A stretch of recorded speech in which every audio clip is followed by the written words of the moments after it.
Pawan Kalyan fans ఎవరైనా ఈ video చూస్తుంటే ఖచ్చితంగా ఇది మీ ఫ్రెండ్స్కి షేర్ చేయండి. ఎందుకంటే మీ ఫ్రెండ్స్కి షేర్ చేస్తే ఆయన కొన్ని ఓట్లు పడవచ్చు. ఎందుకంటే ఆయన మంచితనం, ఆయన చేసిన మంచి అంతా ఈ వీడియోలో ఉంటుంది. ఆయన గురించి చాలా గొప్పగా ఉంటుంది. ఆయన చేసిన పనులు చెప్తున్నాను నేను ఇక్కడ, అంతే. సో ఖచ్చితంగా మీ ఫ్రెండ్స్కి షేర్ చేయండి అండ్ మీ అపోజిట్ పార్టీకి కూడా షేర్ చేయండి. ఖచ్చితంగా వాళ్ళు తెలుసుకొని ఆయన మంచితనం గురించి తెలుసుకుంటారు ఎక్కువ. AP deputy CM Pawan Kalyan గారి గ్రాఫ్ ఎలా ఉందో ఒక సంవత్సరం పాటు ఈ వీడియోలో తెలుసుకుందాం. గ్రాఫ్ ఏంటి, గ్రౌండ్ రిపోర్ట్ ఎలా ఉంది అనే దాని గురించి ఇప్పుడు మనం మాట్లాడుకుందాం. గౌరవం వేతనం దగ్గర నుంచి అనాథల కోసం వరకు పవన్ కళ్యాణ్ గారు పడ్డ కష్టం ఈ సంవత్సరం పాటు ఏ శాఖ అయినా సరే అదే చిత్తశుద్ధి, టనామెనా భేదం ఉండదానికి. మంచి పను చెయ్యాలి అంటే అసలుకి ఆయనకేందో తెలియని ఉత్సాహం వస్తూ ఉంటుంది అనమాట. చూస్తే జాలిపడిపోతారు. గిరిజన ప్రాంతాల్లో నాకు తెలిసినంత వరకు 100 ఏళ్ళ నుంచి రోడ్లు అంతా కొండ చెరువులు, ఆ కొండల్లోంచి నడుచుకుంటూ అసలు వెళ్ళాలంటే చాలా కష్టం. అలాంటి ఊళ్ళల్లో కూడా చిన్న చిన్న గూడెల్లో కూడా ఆయన రోడ్లు వేయించాడు గిరిజన ప్రాంతాల్లో. హ్యాట్స్ ఆఫ్ చెప్పాలి కదా ఆయనకి. మరి అదే జనాలందరికీ వెళ్ళేంత వరకు షేర్ చేయాలి కదా మనం. సో అధినేత ఎంత మంచి పని చేస్తున్నారో అది బయట ప్రపంచానికి తెలియటట్టు మనమే చేయాలి. ఎందుకంటే అది ఆయన ఓట్ల కోసం కాదు, ఆయన చూసి కొంతమంది నాయకులు ఇన్స్పైర్ అయ్యి వాళ్ళు కూడా అదే చేస్తారు. ఇది కదా మనకు కావాల్సింది. సో దయచేసి పవన్ కళ్యాణ్ ఫ్యాన్స్ ఎవరైనా ఉంటే ఖచ్చితంగా ఈ వీడియోని వాళ్ళకి షేర్ చేయండి. పూర్తిగా వీడియోని చూసిన తర్వాత కింద కామెంట్ బాక్స్లో కామెంట్ చేయండి. నేనేదో చెప్తున్నానో నేను గర్వంగా చెప్తాను. I'm a big fan of Pawan Kalyan because of తను చేసే పనులు. ఓకేనా, ముందుకు వెళ్ళిపోదాం. మనం అందరం అనుకుంటాం ఆయనకి ఇక్కడే అభిమానులు ఉంటారని. కాదు, జాతీయ స్థాయిలో ఆయన సనాతన ధర్మం గురించి ఎత్తుకున్నప్పుడు ఎంతమంది ఆయన అనుభవిస్తున్నారు. జాతీయ స్థాయిలో మోడీ గారు ఏమన్నారు, జాతీయ స్థాయిలో పొలిటికల్ పవర్ స్టార్ ఆయన. ఇక్కడ కాదు, ఇక్కడ ఆయన పేరు తీసేయమన్నాడు కానీ సినిమాలో పవర్ స్టార్ అని. ఆయన జాతీయ స్థాయిలో ఇప్పుడు పవర్ స్టార్ ఆయన. జనసేన పార్టీ అధినేత, Pithapuram MLA, Andhra Pradesh deputy CM Pawan Kalyan ప్రస్తుత గ్రాఫ్ ఎలా ఉన్నదనేది చర్చోపచర్చలు జరుగుతున్నాయి. సో వీటి గురించి మనం కొన్ని విషయాలు మాట్లాడుకుందాం. ఎమ్మెల్యేగా ఏడాది, ఉప ముఖ్యమంత్రిగా ఏడాది. ఇది నిజంగానే ఒక ప్రత్యేకమైన సందర్భంగా చెప్పుకోవాల్సి ఉంటుంది. తొలిసారి ఎమ్మెల్యే అయ్యారు పవన్ కళ్యాణ్ గారు. తొలిసారి ఉప ముఖ్యమంత్రిగా పదవి బాధ్యతలు స్వీకరించారు. 2024 ఎన్నికల్లో జనసేన పార్టీకి దక్కిన గెలుపు ఫలితాలు ఇవి. రాజకీయాల్లో పవన్ కళ్యాణ్ అంటే మిస్టర్ క్లీన్. ఇందులో ఇంకో మాటకు తావు లేదు. ఎమ్మెల్యేగా అయినా ముఖ్యమంత్రిగా అయినా పవన్ కళ్యాణ్ అవినీతికి తావు లేకుండా వ్యవహరిస్తున్నారు. నా బొంద ఎమ్మెల్యే ఏంటి, ఆయన మంత్రి ఏంటి ఏం కావాలి, ఆయన ఎప్పుడు మిస్టర్ క్లీనే. సినిమా ఇండస్ట్రీలో ఆయన అసలు డైరెక్ట్గా ఏ మగవాడైనా సరే, ఏ రాజకీయ నాయకుడు, సినిమా యాక్టర్ అయినా సరే నేను ఇంత ట్యాక్స్ కట్టాను అని ఏ మగవాడైనా చెప్పాడా? ఇంతవరకు చరిత్రలో ఏ మగవాడు చెప్పలా. నేను 40 కోట్లు ట్యాక్స్ కట్టా అని చెప్పాడు ఒక ప్రజా వేదికలో, అంటే పార్టీ ఆఫీసులో అనుకుంటుంది. అది పవన్ కళ్యాణ్ గారు అంటే. పిఠాపురం నియోజకవర్గం ఎమ్మెల్యే పవన్ కళ్యాణ్ కను సైన్యంలో అభివృద్ధి జరుగుతుంది. ఈ విషయం పిఠాపురం నియోజకవర్గంలో ఎక్కడికి వెళ్ళినా ప్రజలు ముక్త కంఠంతో చెప్తారు. నిజంగా చెప్పాలంటే పవన్ కళ్యాణ్ చేసే అభివృద్ధికి వేరే నాయకులు కళ్ళు తేరాస్తున్నారు. సో అంతే కదా, ఆయన చేసిన అభివృద్ధి పనులు ఏంటంటారా? స్కూల్లో మార్పులు, ఆసుపత్రుల్లో మార్పులు, రోడ్ల విషయంలో మార్పులు, వాట్ నాట్ అండి. పవన్ కళ్యాణ్ ముద్ర అన్నిట్లోనూ ఉంది. అన్నిట్లోనూ స్పష్టంగా తెలుస్తుంది ఆయన ముద్ర. ఈజ్ అ జెమ్ అండి. తన దృష్టికి ఏ సమస్య వచ్చినా వెంటనే పరిష్కరించేందుకు Pithapuram MLA, AP deputy CM Pawan Kalyan శక్తి వంచన లేకుండా కృషి చేస్తున్నారండి. మీరు చూశారు కదా, గిరిజన ప్రాంతాల్లో పాపం రోడ్లు లేకుండా అసలు ఏ ఎమ్మెల్యే, ఏ మంత్రి మనమే వెళ్ళలేము. ఏం వెళ్తారా బాబు, ఆ రోడ్లు వెళ్ళు, అసలుకి నడవలేమని చెప్పేసి ఆయన ఆ స్థాయిలో ఉండి వెళ్ళాడంటే హ్యాట్స్ ఆఫ్ చెప్పచ్చు. డిప్యూటీ సీఎంగా తనకు వస్తున్న గౌరవ వేతనాన్ని పిఠాపురం నియోజకవర్గంలో అనాథ పిల్లలు అవసరాల నిమిత్తం పూర్తిగా కేటాయిస్తున్నారు పవన్ కళ్యాణ్ గారు. అది సాధారణంగా చాలామంది గొప్పవాళ్ళు అలా చేస్తూ ఉంటారు నాయకులు. సో ఇది చాలా చిన్న విషయం. ఇది నేను చెప్తున్నా అనుకున్నా కానీ చాలా చిన్న విషయం ఇది. డిప్యూటీ సీఎం పదవికే వెన్న తెచ్చిన పవన్ కళ్యాణ్. ఒకప్పుడు డిప్యూటీ సీఎం ఎలా ఉంటారు, ఎవరుంటారు, 5 అదే డిప్యూటీ సీఎం అంటారా? అసలు డిప్యూటీ సీఎం అనేది సీఎం లెక్కల్లోనే లేదు అసలుకి. అదొక ప్రోటోకాల్ కూడా కాదు. అయినా కానీ ఇప్పుడు అది ఒక బిగ్గెస్ట్, అంటే అది దాన్ని ఏమంటారు, సెకండ్ ప్లేసు అంటారు కదా. అంటే చంద్రబాబు లేకపోతే ఇంకా పవన్ కళ్యాణ్ కదా రూల్ చేయాల్సింది. సో అదనమాట. రాష్ట్రంలో ఎక్కడ విన్నా ఇదే చర్చ. అంతకుముందు డిప్యూటీ సీఎంలు ఉన్నారు, కానీ డిప్యూటీ సీఎం అనే పదవికి వెన్న తెచ్చింది మాత్రం పవన్ కళ్యాణ్ మాత్రమే. ఇది మాత్రం 100% షూర్ అండి. ఎవరండి చేసేది? డిప్యూటీ సీఎం అంటే సంతకాలు పెట్టడం మాత్రమే తెలుసు. కాగితాల మీద ఏసీ రూమ్లో కూర్చోవటం, మంచినీళ్ళ బాటిల్ తాగటం, లేకపోతే ఎగ్ పఫ్ఫులు తింటాం, అంతే కదా. తన శాఖ పరిధిలో అభివృద్ధి కార్యక్రమాల విషయానికి వస్తే అసలు ఏమాత్రం రాజీ పడడం లేదు డిప్యూటీ సీఎం పవన్ కళ్యాణ్ గారు. ఏ శాఖ అయినా సరే అదే చిత్తశుద్ధి. ఏ శాఖ అయినా సరే, ఎవరు వచ్చి చేసినా సరే, ఎవరు వచ్చి కంప్లైంట్ చేసినా సరే, తన బెనం లేకుండా ఇది సమస్య అంటే అది పరిష్కరించడానికి. అందుకనే జనవాణి ప్రోగ్రాం, ఏ పార్టీ పెట్టింది జనవాణి ప్రోగ్రాం చెప్పండి?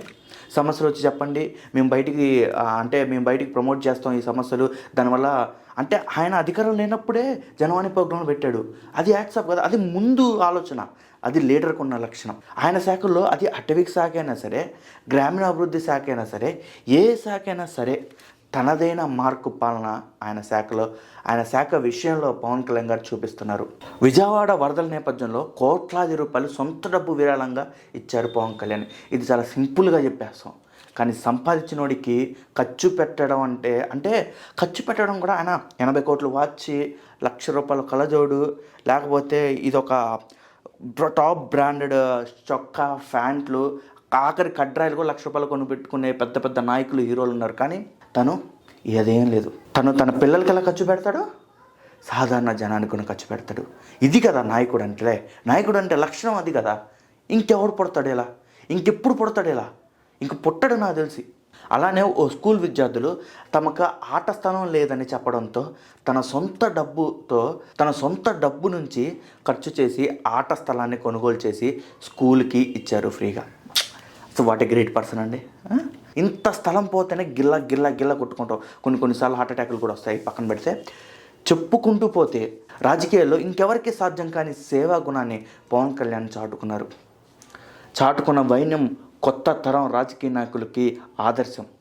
తీసుకుంటారో తీసుకోపోరో అనేది వాళ్ళ విషయం, కానీ హెడ్స్ ఆఫ్, మళ్ళీ చెప్తున్న హెడ్స్ ఆఫ్. ఇలా ఎన్నిసార్లైనా చెప్తా ఆయనకి. అసలు కేంద్ర సైనిక బోర్డుకి ₹1,00,00,000, దానికి ₹1,00,00,000, ఇక్కడ వరదలు వచ్చినాయి ₹1,00,00,000, తెలంగాణ వరదలు వచ్చినాయి ₹1,00,00,000, అక్కడ జరిగింది ఇక్కడ జరిగింది, ప్రతి ఒక్కరికి. మొన్న చూశారుగా ఆపరేషన్ సింధూరు చనిపోయినప్పుడు ఆ అబ్బాయికి కూడా డబ్బులు లెక్క చేయకుండా ఇచ్చారు. ఏ నాయకుడు ఇచ్చారు చెప్పండి? చరిత్రలో ఏ నాయకుడు తన సొంత డబ్బు తీసుకొని జనాలకు ఖర్చు పెట్టాడు చెప్పండి? బాంచంత్. వాళ్ళకి కూడా నేను సెల్యూట్ చేస్తాను. మళ్ళీ గుర్తు చేస్తున్నా అనే విషయం కాదులే కానండి, గిరిజన ప్రాంతాల్లో రోడ్లు అనే విషయం చాలా గొప్ప విషయం. పవన్ కళ్యాణ్ తెచ్చిన అతిపెద్ద మార్పుగా చెప్పుకోవచ్చు. ఎందుకంటే అంబులెన్సులు కూడా వెళ్ళవండి పాపం. నేను చాలా వీడియోలు చూశాను. ఎత్తుకొని అంటే గర్భవతిని ఎత్తుకోవడమే తప్పు, ఎందుకంటే బెడ్ అడ్డం జరగచ్చు, సంథింగ్ ఇలాంటివి జరుగుతాయి. అలాంటిది ఎత్తుకొని తీసుకెళ్ళి జక్కా బండి అమ్మ, అసలు చూస్తుంటేనే వింటుంటేనే చాలా బాధ అనిపిస్తుంది. అలాంటి వాళ్ళకి కూడా రోడ్లు వేసి అంబులెన్సులు తెప్పించాడు ఇంటి దగ్గరికి. Heads of. మళ్ళీ వైసీపీ హయాంలో నిర్లక్ష్యానికి గురైన రోడ్లకు సంబంధించి తన శాఖ పరిధిలో అత్యంత బాధ్యతతో బాగు చేస్తున్నారు పవన్ కళ్యాణ్ గారు. ఇది ఆయన చాలా సీరియస్గా తీసుకున్నారు. ఎందుకంటే ఆయనకు తెలిసిన వాళ్ళు కొంతమంది నేను అడిగినా కానీ వాళ్ళు చెప్పింది ఏంటంటే, గ్రామాల్లో రోడ్లు బాగుండాలి. ఎందుకు ఏ సమస్య వచ్చినా, అంటే మన ఇన్ఫ్రాస్ట్రక్చర్ డెవలప్ అవ్వాలన్నా, మనకి ఏమన్నా మెడికల్ ఎమర్జెన్సీ ఉండాలన్నా రోడ్లు ఉంటేనే అన్ని వసతులు వస్తాయి. అది మాత్రం పక్కాగా అందరూ తెలుసుకోవాలి.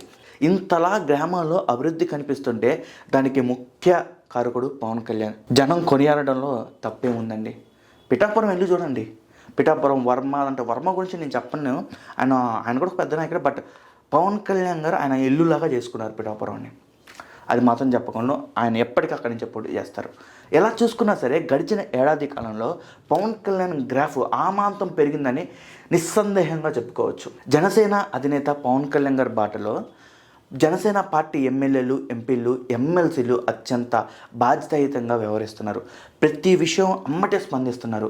నాకు తెలిసినది ఒక్కడు అక్కడ ఇక్కడ కొన్ని ఎమ్మెల్యేలు ఇలా చేస్తున్నారనే విషయాలు తప్ప ఎక్కడ అంటే ఇది గైడ్లైన్స్ ఉంటారు చూసారా, ఇది తప్పకూడదు, నువ్వు ఎమ్మెల్యే అంటే నువ్వు పనివాడివి. ఆయన ఫస్ట్లో పార్టీలో 20 సీట్లు గెలిచినప్పుడు మనం పొంగిపోకూడదు, మనం సేవకులు అని చెప్పాడు చూసారా, అంటే 2004లో గెలవంగానే.